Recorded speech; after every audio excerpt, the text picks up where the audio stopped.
Somewhere in the dark between stars, an admiral is about to make the worst mistake of his 300-year life. And he doesn't even know it yet. Grand Admiral Thrax Veluin had crushed 11 civilizations in his career. None of them had taken longer than a single afternoon to break.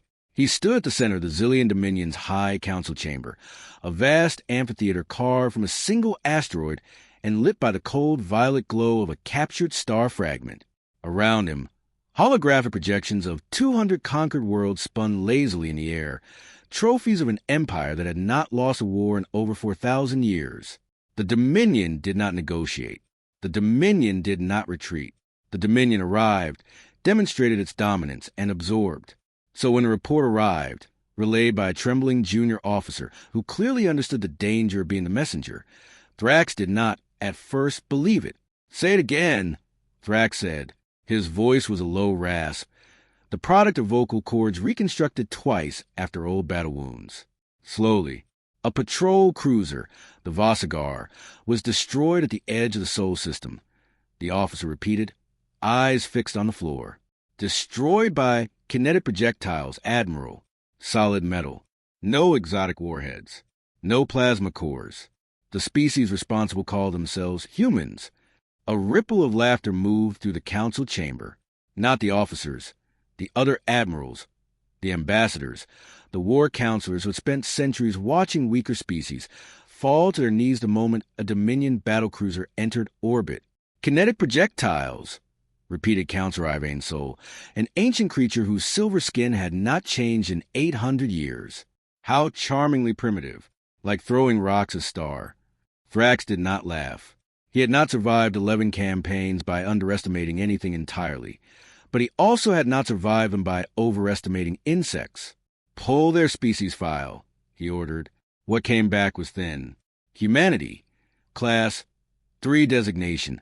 A young spacefaring civilization, barely 2 centuries removed from their homeworld's atmosphere. No known faster-than-light combat doctrine. No record of energy shield technology. No history of war beyond their own miserable little planet. And yet there it was, buried in a single line of censored data the Vossigar's automated black box had transmitted in its final seconds. A projectile moving at 12% light speed had punched through 6 meters of reinforced hull plating, as if it were paper.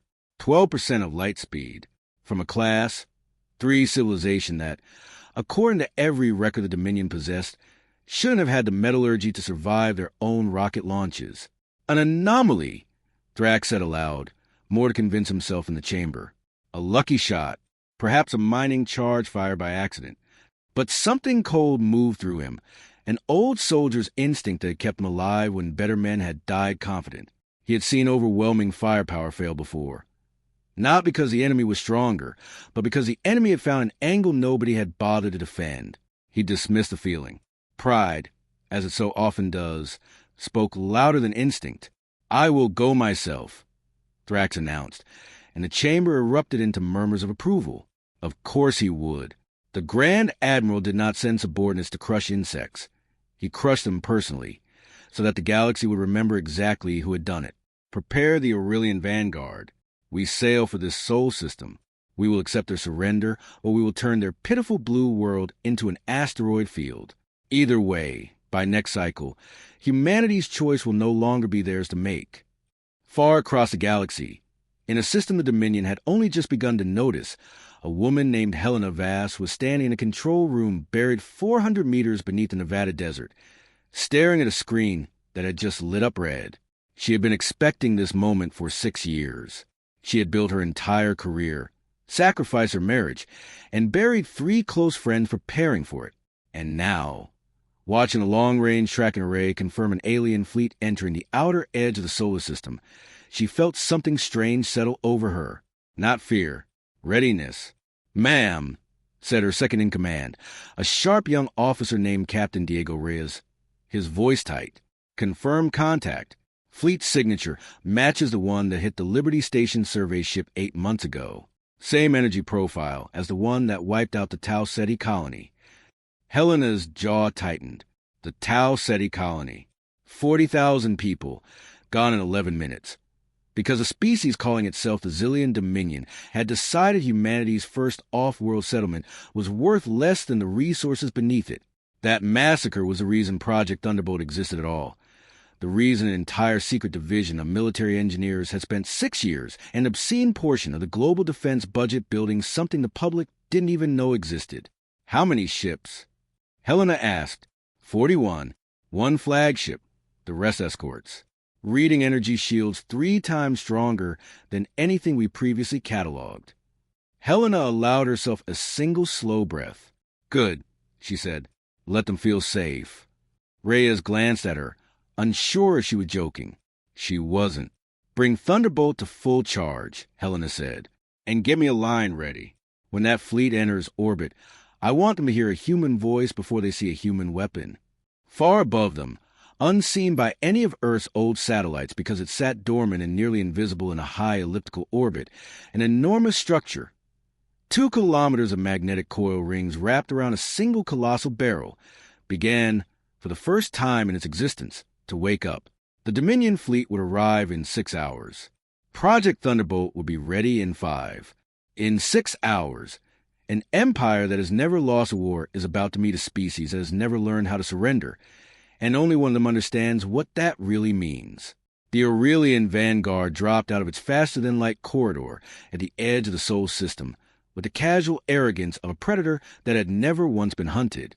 Grand Admiral Thrax stood on the command deck, watching the blue-green planet grow larger on the view screen, flanked by 40 Dominion warships arranged in a formation designed for maximum psychological effect, a wall of metal and light meant to announce, without a single shot fired, that resistance was a fantasy. Open a channel, Thrax ordered. Standard surrender protocol. Translate into whatever crude tongue they use. The transmission went out across every frequency humanity's primitive communication arrays could detect, an unmistakable, booming declaration translated instantly by Dominion linguistic algorithms that had cracked 4,000 languages across 4,000 years of conquest. People of Earth, you stand before the Zillion Dominion, rulers of 200 worlds, masters of the void between stars. Your destruction of a Dominion vessel will not go unanswered, but your immediate and unconditional surrender will spare your species the fate of those who resisted before you. You have 1 hour to comply. In the bunker beneath Nevada, Helena listened to the message in silence, watching her engineers' faces tighten with anger, fear, and something else, a kind of grim, electric anticipation that mirrored her own. Patch me through, she said. Reyes hesitated. Ma'am, are you sure you want to be the one? Patch me through, Captain. A moment later, her voice went out across the same frequencies the Dominion had used, translated by humanity's own newly developed linguistic systems, built in desperation after the Tau Ceti massacre had proven that first contact could end in genocide just as easily as diplomacy. This is Commander Helena Vass, representing the planet Earth. We have heard your demand. We refuse it. A pause. On the Dominion flagship. Thrax actually laughed, a short, sharp bark of disbelief. You refuse, Helena continued, her voice steady despite the way her pulse hammered against her ribs. Not because we underestimate your strength, but because we will not kneel to a power that slaughtered 40,000 innocent civilians on Tau Ceti without warning or provocation. We are offering you the only thing you didn't offer us, a choice. Withdraw your fleet from our system, and we will consider this conflict over. Remain, and you will discover exactly why your patrol ship at the edge of our territory no longer exists. The bridge of the Aurelian vanguard fell into stunned silence, then erupted into something between laughter and disbelief. A Class 3 civilization, one that had barely cracked interstellar travel, was issuing an ultimatum to the Dominion. Insolent, muttered Counselor Ivane Souls, representative aboard the flagship, a thin, sharp-featured diplomat named Kor. Admiral, permit me to suggest an immediate orbital bombardment. Make an example before this insect species infects others with the idea that defiance is survivable. Thrax considered it. Considered, too, the strange data point still nagging at the back of his mind. 12% light speed, 6 meters of plating, no exotic energy signature at all. A primitive weapon should not have been capable of that, but pride, again, intervened where caution should have spoken louder. We will demonstrate the futility of resistance first.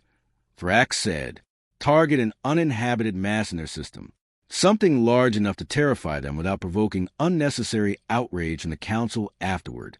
We will show them what true power looks like, and then we will offer surrender terms one final time.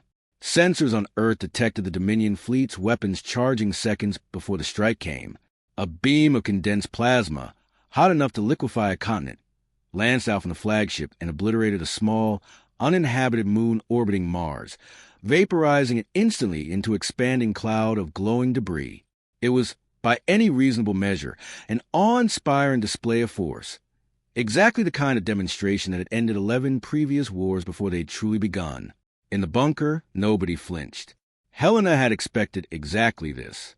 She had run the simulations 1,000 times, war-gamed every possible opening move the Dominion might make, and a show-of-force demonstration sat at the very top of the list. It was, after all, what an empire confident in its own superiority always did first. Prove the threat was real, then offer mercy as a reward for compliance. They want us to be afraid, Helena said quietly to her team. So let's show them something that makes fear obsolete. She turned to the comm officer. Send this. Translated, word for word. You have just destroyed a lifeless rock to frighten a civilization you have not yet bothered to understand. We will return the gesture, and you will understand exactly why we refuse your surrender. She looked up at the orbital display, where a small, nearly invisible icon, Project Thunderbolt, drifting silently in its high orbit, pulse green, fully charged, fully operational. 6 years of secrecy, sacrifice, and engineering brilliance compressed into a single waiting trigger. Target the asteroid 2024 KX-19, she ordered. Same mass class as the moon, they just destroyed. I want this comparison to be impossible to ignore. Thunderbolt is ready to fire on your command, Commander, came the response from the orbital platform controller. Helena Vass, who had buried friends because of the Tau Ceti massacre, who had spent 6 years preparing for a moment she'd hoped would never come, allowed herself one final breath before changing the balance of galactic power forever. Fire. 1 second from now, an empire that has never been afraid of anything is about to learn what fear actually feels like. 2,000 kilometers above Earth's atmosphere, the orbital railgun designated Project Thunderbolt completed a 6-year journey from blueprint to reality in less time than it takes to blink. The science behind it was, in truth, deceptively simple, which was exactly why no advanced civilization in the galaxy had bothered to perfect it. Energy shields, the bedrock of every spacefaring empire's defense doctrine for thousands of years, worked by dispersing and absorbing energy-based attacks. Plasma, lasers, ionized particle beams. They were extraordinarily effective against exactly the kinds of weapons every advanced civilization had spent millennia building, because every advanced civilization had stopped innovating the moment shields made energy weapons survivable. Nobody had built better shields against mass. Why would they? Mass-based weapons were ancient, primitive, a relic of pre-spaceflight warfare. Accelerating a solid projectile to genuinely dangerous velocities required staggering amounts of energy and engineering precision that conventional wisdom held. Simply wasn't worth the investment when energy weapons did the job better. Conventional wisdom had never met Helena Vass's engineering team. Thunderbolt's 2-kilometer magnetic coil system accelerated a single tungsten titanium alloy projectile, weighing roughly 4 metric tons, through successive electromagnetic stages until it reached 14% of the speed of light. At that velocity, the projectile's kinetic energy didn't behave like a conventional weapon at all. It behaved like a localized extinction event. And energy shields, designed to disperse and absorb electromagnetic and particle-based attacks, simply had no defense against a chunk of solid matter moving fast enough to punch a hole through space-time's patience itself. The projectile crossed the distance to asteroid 2024 KX-19, roughly the same mass as the moon the Dominion had just destroyed, in under 4 seconds. There was no flash of plasma, no dramatic beam of light visible from a distance. Just impact. The asteroid did not explode so much as cease to exist as a coherent object, the kinetic energy of the strike converting instantly into heat and force that vaporized hundreds of millions of tons of rock into an expanding, glowing cloud of dust and gas, visible even from the Dominion fleet sensors at the edge of the system. On the bridge of the Aurelian Vanguard, every alarm activated simultaneously. Report. Thrax barked, gripping the edge of his command console. Admiral. The sensor officer's voice cracked with disbelief. The asteroid, it's gone. Completely disintegrated. Energy signature suggests a kinetic impact at approximately 14% light speed. No exotic radiation. No shield disruption pattern. Just mass. Pure mass, Admiral. Thrax stared at the data scrolling across his console, and for the first time in 300 years, felt something he hadn't experienced since his earliest, greenest days as a junior officer. Genuine uncertainty. Counselor Ivane Sol's representative, Core, had gone pale. Admiral, our shields are designed for energy dispersion. A kinetic strike of that magnitude would not be dispersed. It would simply pass through. You're telling me, Thrax said slowly, that a Class 3 civilization has built a weapon our shields cannot stop. I am telling you, Core said, his voice tight with something approaching panic, that our shields cannot stop any weapon built on that principle, regardless of who built it. This isn't a question of their technology being advanced. It's a question of every shield in the Dominion fleet being built to defend against a threat model that simply does not include this. Across the Dominion fleet, 41 ships' worth of officers were grappling with the same impossible truth. The Dominion's defensive doctrine, refined and perfected across 4,000 years of conquest, had a blind spot the size of a tungsten slug traveling at relativistic speed. And a species barely 2 centuries into space travel had found it. In the Nevada bunker, Helena watched the sensor return confirm the strike success and felt the room around her erupt into a strange, suppressed kind of cheering quiet, because nobody wanted to celebrate too loudly while the fate of the entire planet still hung in the balance, but unmistakable. Channel still open, Commander, Reyes said. They're not responding yet. They will, Helena said. She was right. 60 seconds later, the Dominion fleet's communication array crackled back to life. And this time, the voice that came through was not the booming, confident demand of an admiral certain of victory. It was Thrax himself, and his tone had changed entirely. Commander Vass, the translated message read. That demonstration was unexpected. The Dominion does not retreat from inferior species, but we are prepared to discuss terms before further escalation becomes unavoidable. Helena felt the old grief rise in her chest. For Tau Ceti, for friends she'd lost, for the years she spent in this bunker preparing for a war she desperately hoped would never need to happen. But beneath the grief was something harder, something forged by 6 years of resolve. Tell him, she said to Reyes, that we're listening, but tell him this conversation only happens if his fleet begins withdrawing from our system immediately. We didn't build Thunderbolt to negotiate from a position of fear. We built it so we'd never have to negotiate from a position of fear again. What Helena didn't know, what nobody in that bunker could have known, was that Pride, ancient and stubborn, was already winning the argument happening aboard the Dominion flagship. He has just seen proof that his empire's greatest weapon is useless. He is about to attack anyway, and that decision will cost him everything. Grand Admiral Thrax stood alone in his private quarters aboard the Aurelian Vanguard, staring at a tactical display that refused to make sense no matter how many times he reran the calculations. 14% light speed, 4-ton projectile, complete asteroid disintegration, no shield countermeasure currently in the Dominion's arsenal. 300 years of victories, and now this, a single demonstration from a civilization his own intelligence reports had dismissed as barely capable of orbital spaceflight. And suddenly every battle plan he'd ever drawn felt like it had been written by a fool. The rational course of action was obvious, and Thrax knew it with the cold clarity of an officer who survived 11 campaigns by recognizing when the terrain had shifted beneath him. Withdraw. Report the discovery to the High Council. Develop countermeasures, likely some combination of kinetic interceptors and reinforced hull plating, before ever engaging humanity in direct combat again. It was a careful, disciplined, correct decision. It was also, Thrax knew, the decision that would end his career the moment he made it. He had built his entire reputation on a single, unbroken principle. The Dominion does not retreat. He had executed officers for less than what he was now contemplating.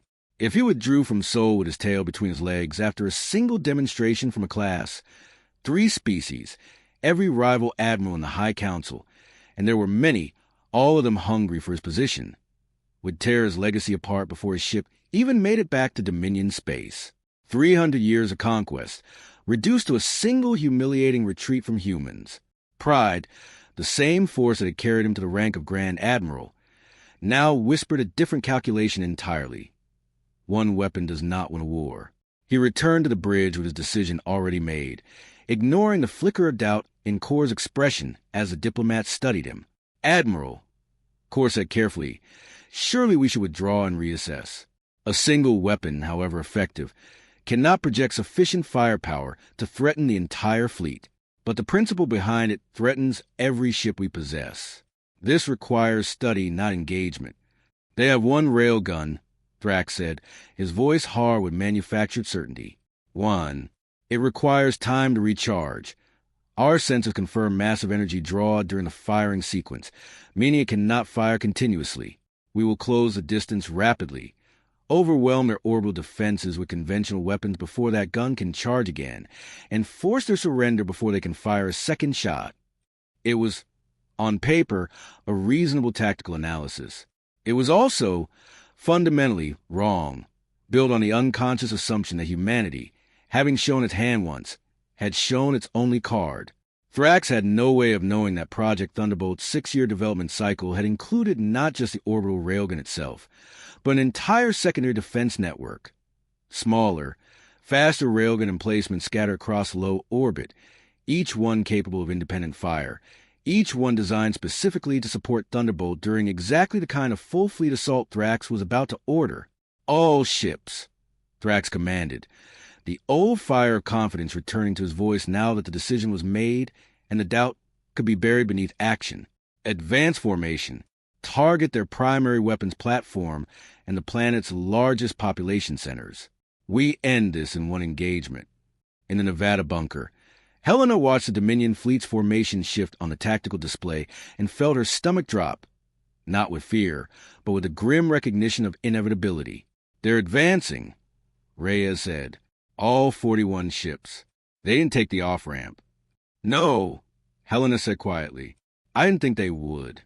She had hoped, genuinely hoped, in the part of her that still carried the weight of every life lost at Tau Ceti, that the demonstration alone would be enough, that an empire confronted with undeniable proof of its own vulnerability would choose caution over conquest. But 6 years of study into the Dominion's history, for 1,000 years of unbroken military dominance, had taught her something about empires that never lost.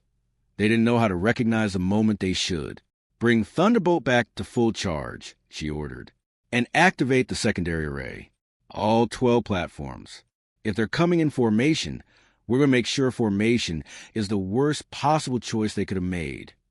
Around the orbit of Earth, hidden among the debris fields of old satellites and decommissioned space stations, places no advanced sensor array would think to scan closely, because no civilization expected a class, 3 species to hide weapons there. 12 smaller railgun platforms began to power up, their presence still completely unknown to the approaching Dominion fleet. Recharge time on Thunderbolt? Helena asked. 90 seconds, ma'am.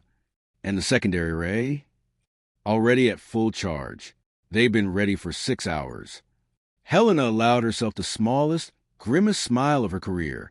Thrax believed he was facing a single weapon with a long recharge cycle, vulnerable during the gap between shots. He was about to discover that the gap didn't exist. Let them come, Helena said. And when they're close enough that missing isn't an option, fire everything. 41 warships are about to learn, in less than 60 seconds, why Pride has ended more empires than any enemy ever could. The Dominion fleet closed the distance to Earth with the brutal efficiency of a war machine that had conquered 200 worlds, its 41 ships arranged in a tight, mutually supporting formation designed to overwhelm any single point of resistance through sheer concentrated firepower. Grand Admiral Thrax watched the tactical display from the Aurelian Vanguard's bridge, his confidence rebuilding with every kilometer closed. 90 seconds, his own intelligence officers had estimated, was a minimum recharge time for a weapon that powerful. His fleet would be in optimal firing range in 60. Energy weapons charged. Reported as weapons officer. Full fleet barrage ready on your command. Admiral. Hold until we're within. He never finished the sentence. 12 points of light, scattered across low Earth orbit in positions that had registered on Dominion sensors as nothing more than space debris, ignited simultaneously.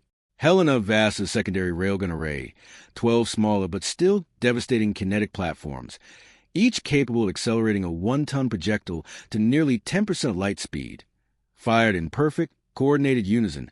Every shot directed the outer ring of Dominion escort ships forming protective shell around the Aurelian vanguard. The effect was immediate and catastrophic. 6 escort ships, their energy shields utterly unprepared for a coordinated kinetic assault from multiple unexpected vectors, were torn apart in the span of 3 seconds. Not damaged, not disabled, but reduced to expanding clouds of debris as relativistic projectiles passed through their hulls, as though the ships were made of paper. What?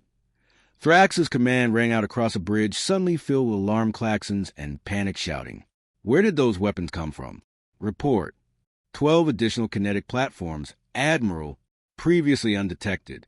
They were disguised among orbital debris fields. Thrax felt the cold certainty of disaster settle over him. The same feeling every defeated commander throughout history had described in the final moments before their downfall became undeniable. The realization that the battle had already been lost before the first shot of his own fleet had even been fired. All ships, evasive maneuvers. Break formation, disperse. But the order came too late, because at that exact moment, Project Thunderbolt finished its 90-second recharge cycle, and Helena Vass, watching the chaos unfolding across the Dominion fleet's broken formation, gave the order she had spent 6 years preparing herself to give.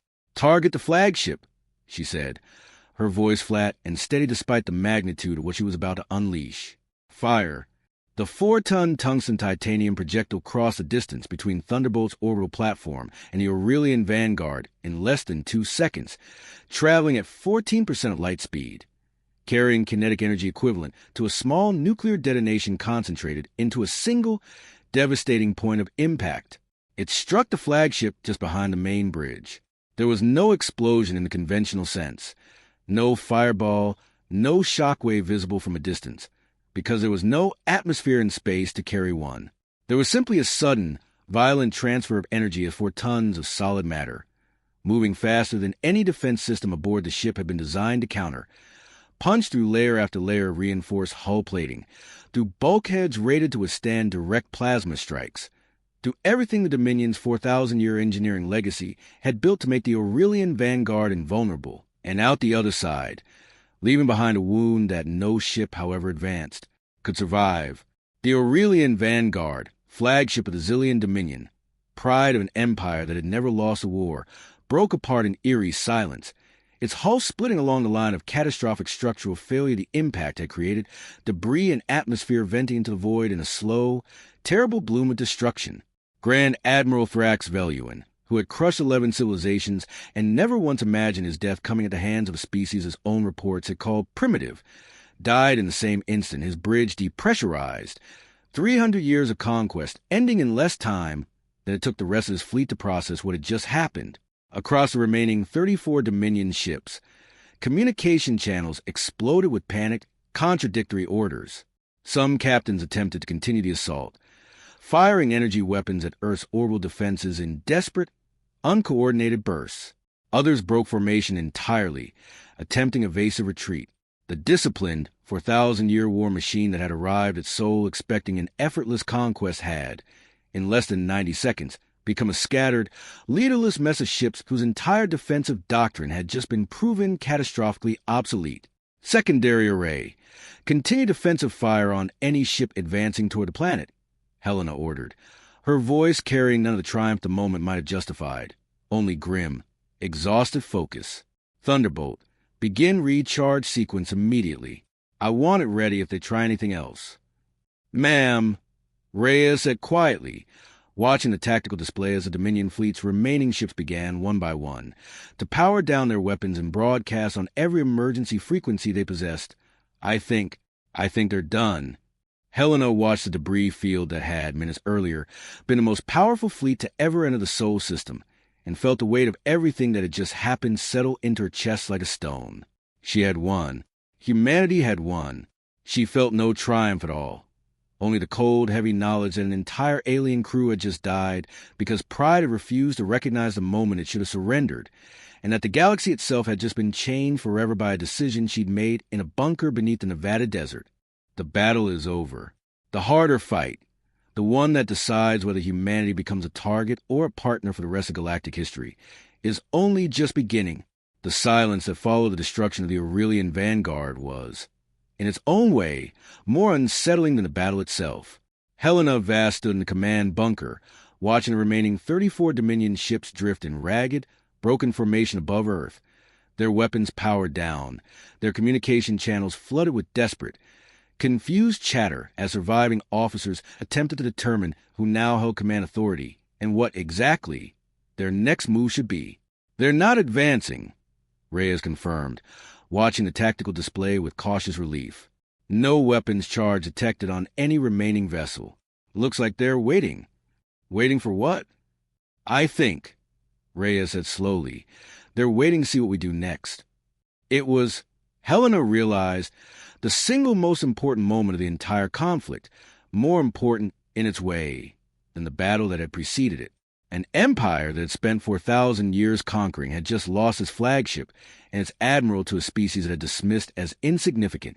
The remaining fleet had two choices: retreat in humiliation and likely return with overwhelming reinforcements once they developed countermeasures, or escalate immediately into a battle of annihilation, choosing destruction over the unbearable indignity of surrender. Helena understood, with the clarity of someone who had spent 6 years thinking about exactly this moment, that what she said next would determine which path the Dominion chose, and by extension, whether this conflict ended here, or became the opening battle of a war that could last generations. "Open a channel to the fleet," she said. "Broadest possible distribution. I want every surviving ship to hear this." When the connection opened, Helena spoke not with the triumphant tone of a victor, but with something far more measured, the voice of someone who understood that the true danger of victory was mistaking it for an invitation to cruelty.